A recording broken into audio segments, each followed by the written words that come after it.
Alright, so in this video, I'm just basically going to run you through on how to get 80% and higher for business studies in grade 12 by simply doing this simple trick. And I'm going to show you how to actually study for business studies so that you don't need to waste as much time as you normally do by studying every single chapter because there's absolutely no need to study every single chapter. You can actually get 80% and higher, and I know that because I've done that myself. So I want to show you how to do the exact same thing. And without further ado, let's immediately get started then. All right, now, first of all, if you want to know how to have like the applications open side by side, what you can do is you need to click on the application, then you need to hold down on the windows and click the arrows like the left one, the up, the down, and it will change it into different positions. Now, in this case, I put it on the left side, the right side, and then on the second desktop, I have my notes open, and the other one on the right side as well I'll be actually practicing the questions. Now, what you want to do is you want to have the question, the exam paper open right there, your timer right there. Now, what we will be doing is we'll be studying for 25 minutes, then 5-minute break, 25 minutes studying, 5-minute break, 25 minutes studying. You'll keep repeating that basically until you've studied every single thing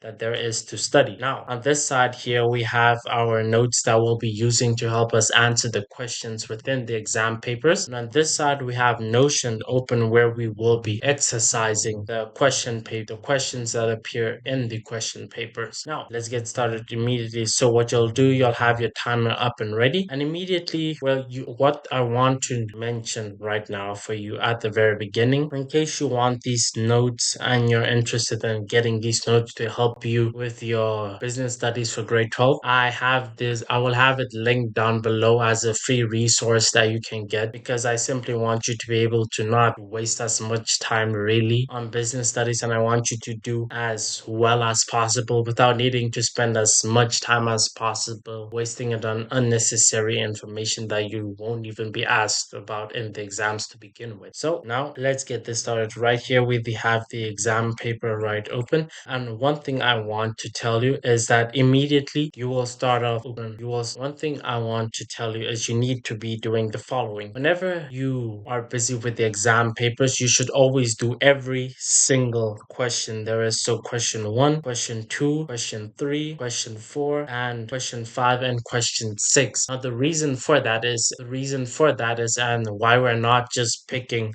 for example, in section B, we're just picking 2 questions and doing those questions. And then in section C, just picking one long question and doing one of them, is because we're not sure what exactly will appear yet in the exam paper that you will be doing. So you want to do as much as possible. That's why we're doing every single question, not skipping a single one, because right now you're not studying within the chapters, which will most likely, once again, they won't ask you every single thing right there. In this case, it's way better because even if you study everything right there, there's a more likely chance that it will appear in the next exam paper. So that's why we study every single thing in this year. And one thing I want you to note is that I want you to do these 5 questions first. So 1.1.1, 1.1.2, 1.1.3, 1.1.4, 1.1.5. Then I want you to go ahead and I want you to check the answers and mark those questions. And then the ones you have incorrectly, you need to fix them and put the correct answers there and go back to that question and check why you put in the answer that you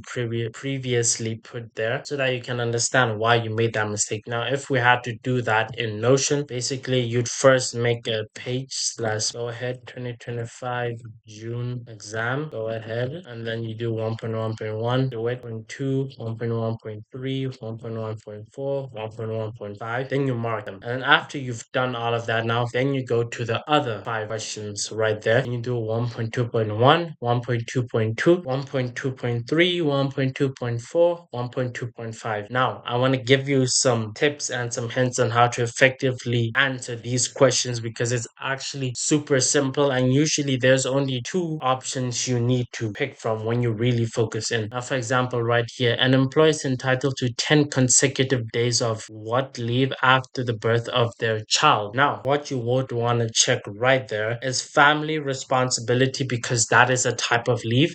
And then you need to look for another type of leave. So in this case, another type of leave would be parental leave right here. So only those two matter right now, the parental leave and the family responsibility right here, because those two are the only types of leave right now that are important in that specific question right there. That way, there's no need to wonder about each of these right here and solely focus on these two, because, and just know it'll always be like this. You'll always have to pick between two really when you're really focusing and you know which ones. And it's always two that you need to pick between. In this case, it would be parental leave, if I'm correct. Now, let me check. Yep, there we go. Parental leave. And it's between that two. And there you go. The same with the other questions. You need to find again, once again, go ahead, Ronzo Furniture applied the vertical integration strategy when they took over Green Timber, their wood supplier. Now, once again, go ahead, check for a connection right here. Let's see. So it's backward right here and forward. That's the type of vertical integration strategies that you can get. Once again, just those two that you need to be focusing on and picking the correct one between those two. The others, ignore it completely, because you've already eliminated them as not possible answers, and those are the only possible answers that could be there, the forward and the backward. Now, go ahead, pick that, and the same applies for here, here, and here. Now,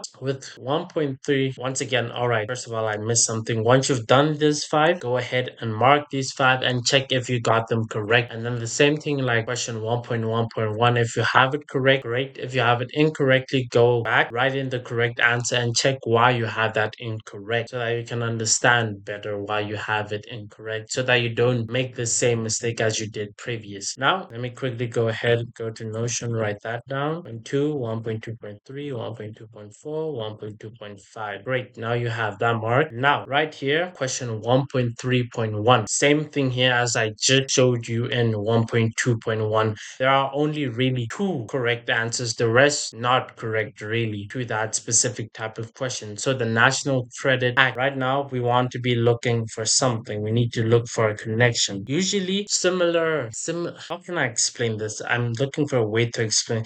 They usually start with the same word each time or have the same idea, the two that you need to pick between which one is the correct one. For example, like right here, the large businesses conduct research on the latest developments to ensure planning is up to date. Then you find another, large businesses conduct market research to evaluate the needs of buyers. So you see, both have to do with large businesses, and that one, large businesses. And you'll see again, B, compulsory benefit that provides right there. And then it starts compulsory benefit that provides. So once again, pick between that or that one. The rest completely irrelevant depending on what the question is that you're busy doing. You always just have to pick between two main options right there. Same thing here, protects right there. Look for another protect. There we go. Now you need to pick between those protect, which one it is right here. Which one would be the answer to 1.3.4 now, for example, right there. Same thing. Now I've explained that to you. There you go ahead in Notion. Go ahead and do that. 1.3.2, 1.3.3, 1.3.4, 1.3.5. Now, once you finish doing all of the short questions, here is where you actually start to do the questions, the normal questions, I would say. All right, here, name any four pillars of the broad-based Black Economic Empowerment Act. Right here, here is where we go ahead and we start using our notes to answer the exam questions. Now, you may be wondering, shouldn't you actually do it without of the notes and try to answer it once you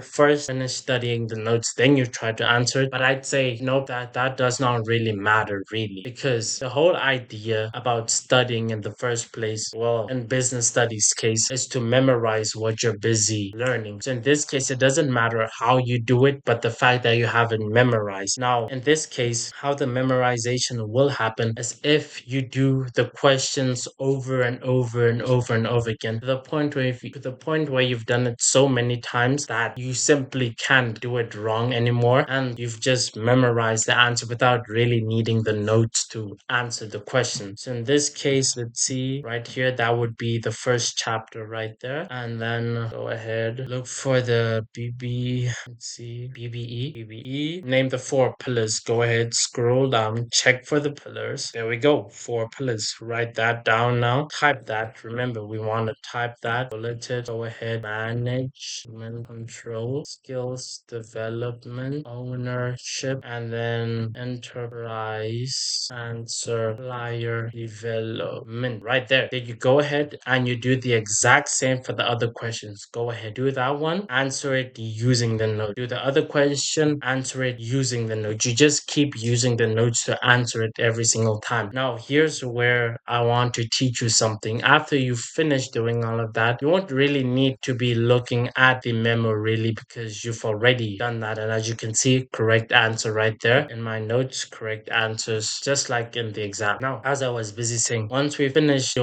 finish doing this right here, the exam paper of May 2025, then what you want to do is go to the next year. So in this case, 2024, November. Important to note, at minimum, what you want to be doing to be ready for the exam paper that you will be writing is you want to do six exam papers at the minimum for each paper. So for paper one, you need to do 6 exam papers of paper one. If you're going to write paper two, you need to be using 6 exam papers of paper two. Once again, important thing to note, they need to be spread across years. They need to be spread across a couple of years so that you can actually start to form the pattern and see what type of questions they're more likely to ask you in your next exam paper. For example, now right here, an important thing, you should do the exam papers from November and June. Even if you're just writing a June exam paper right now, it's still important that you still study November's exam paper because the whole idea about a June exam paper is to prepare you for the November exam paper that you'll be writing at the end of the year. That counts about 70% of your whole year rate. So that's the more important one. So you go ahead and business studies, look for business studies right here. Go ahead, paper one right here. And then you go ahead, answer every single question once again. Answer them every single one on this exam paper. Check for the answers once again. Also, I want important thing to note, even if you've already done that exam, even if you've already done that question and you see it appear again, that's a good thing because the fact that it appeared again shows you that that is a question that they must ask you. So it's more likely that it'll appear in the next exam paper that you will be writing again. So do that again. Important thing to note when you're busy doing it with Notion right here, then you'll just simply need to create a new page, 2024, November exam, do the questions. Important thing to note, absolutely do not copy and paste the answer over again. Type it out because that's how you're busy building the muscle memory and actually starting to memorize the word by doing it over and over and over again. Don't try to copy and paste it because you're not really getting it in your head really because it's the same like writing it out over and over and over. But in this case, we're simply typing it over and over for yourself to see and form the connection that those bullets are the answer to those types of questions that they're asking. And an important thing to note is when you see a question appear 2 times and more throughout the exam papers that you're busy doing, then most likely it will appear in the next exam paper again that you need to be doing because it's something that they're testing and they need to ask you. So you might as well just study it and form the connections of what they're actually asking you now. So go ahead, do question 2, 3, 4, 5, and 6. Once again, don't skip anything. And also when you have already done that question, do it again if it appears in the other exam paper that you're doing, because that means it's going to be in the exam paper. It's important that you memorize it. So after that, we're finished doing 2024. Then you go to 2024, May or June, right there. Go ahead, business studies, paper 1. Go ahead, do that. Then 2023, November, go ahead, do that. Remember, each time you'll be creating a different Notion page for each year so that you can keep track of it. Go ahead and you'll keep doing that. Ideally, remember, 6 exam papers is what you want to be doing. Now, the morning before you're going to write the exam paper now, then you just quickly need to scan through everything. What you need to more focus on mostly is the questions that appeared the most. Those are most likely to appear once again. Now, I'm not saying the ones that appear one time throughout the exam papers that you've done will not be in the exam paper. What I'm saying is that there's a significantly less chance of them being in that next paper compared to the ones that appear constantly as you were doing the exam papers of different years. So once again, remember now this is how you would study for business studies. So paper 1, do 2025, 2024, 2023, 2022, and that should roughly be about 6 exam papers if you do May and June. Remember, do May and June no matter where you are. Even if you're in June and you're going to write a June exam, do it. Study November's one with the June one. Remember, 6 exam papers per paper. All right, and that's really basically about all of that. Now, in case you want the link to all of the resources that I covered in this video, I will have them linked down below in the description. I'll have the link to the website where you can get all of the past exam papers, as well as the memo with them, the timer right here, and Notion if you want to use Notion to start studying more for business studies. I tell you, it's extremely valuable. And once again, don't forget, I will have all of the summarized business studies notes for grade 12, and they will come in English and Afrikaans. You'll be able to download it in a Google Drive. And let me show you where you can actually find that. You can find it on my website, BizBite right here. And it will be on the page where it says free resources, where you'll just simply have to go put your full name, your email, and then it will get sent to you. And then within that email, you will see a link to a Google Drive. Click on it, download the folder, pick the version if you want Afrikaans or if you want English. Go ahead, download it. And there you go. You have the summarized business studies notes that you can easily use throughout the year. See, and you can easily study for them really. Everything is fully summarized from chapter 1 to chapter 16, as long as with a bonus on how to do the long questions effectively to get 40 out of 40 for your exam papers when you're doing them. And that covers about everything on how to study for business studies in grade 12 and get 80% and higher. I hope you found this video useful, and that's really about it. Have a great day.